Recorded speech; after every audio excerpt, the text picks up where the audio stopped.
Bonjour, mon nom est Gisèle Kwame Mida. Je suis originaire de la Côte d'Ivoire, située en Afrique de l'Ouest. Et je suis au Québec, au Canada, depuis 11 ans maintenant. Présentement, je travaille pour la Corporation des petits chanteurs de Trois-Rivières en tant que coordonnatrice administrative. Le parc La Violette est l'une des premières places que j'ai eu à visiter avec mon conjoint et les enfants. C'est un lieu mythique de Trois-Rivières. Tu ne peux pas vivre à Trois-Rivières et puis ne pas connaître le parc La Violette.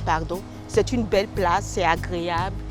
On est en contact aussi bien avec la nature qu'avec les gens. On rencontre de belles personnes et puis c'est un lieu où on a l'occasion d'échanger en famille et puis avec d'autres familles aussi.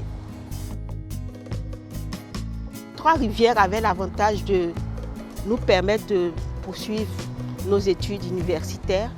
Donc je dirais qu'à la limite, dès qu'on est descendu de l'aéroport, c'était direction Trois-Rivières. Donc c'est ce qui a fait qu'on a vécu à Trois-Rivières, mais présentement on vit à Bécancour. Mais Bécancour, c'est pas loin de Trois-Rivières. Il y a juste à passer le pont La Violette et puis on est rendu. Mais la neige.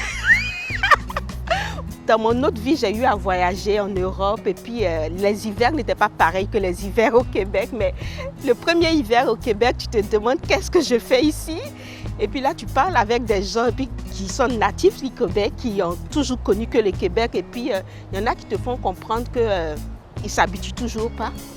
Et puis finalement, tu te dis, ben, s'il y a des êtres humains qui vivent ici, qui survivent, pourquoi est-ce que moi je ne le ferais pas? Donc, en fait, tout doucement, on s'approprie aussi la culture, la manière de vivre au Québec. Mais l'hiver au Québec, c'était waouh! Oui, surtout au mois de janvier. Oui. Je dirais mes enfants. Surtout que mon fils est né au Québec.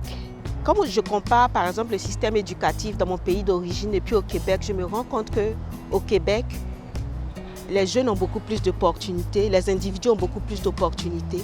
Quel que soit le niveau auquel vous êtes arrêté dans votre cursus de vie, le Québec vous offre l'opportunité de faire un retour aux études. Et puis, on peut être tout ce qu'on veut au Québec, parce que j'en connais des gens qui ont commencé en administration, sont partis faire médecine, etc., etc. Mais je pense que le Québec est une place où on peut vraiment réaliser nos rêves. Moi, dans mon cas, le fait d'être bénévole dans des organismes communautaires m'a permis de mieux m'approprier la culture québécoise. Donc, il ne faut pas se fermer, parce que prendre la décision d'immigrer, c'est déjà difficile. Parce que vous vous coupez de votre famille, de vos amis, de votre réseau, et puis vous recommencez tout à zéro. Et si tu as la force, et puis c'est un processus qui est long, et puis qui est demandant, et puis qui coûte de l'argent, tous les immigrants le savent. Surtout ceux qui viennent pour travailler pour les études. Donc, si tu as été prêt à faire tous ces sacrifices-là, ce n'est pas rendu à la place que tu vas te refermer sur toi. Va dans un centre communautaire à côté de chez toi. Va voir ce qu'ils font. Essaie de t'impliquer dans l'activité et puis ne te base pas sur les a priori, on dit. Non, vis ta propre expérience et tu verras que c'est des personnes comme toi. Voilà.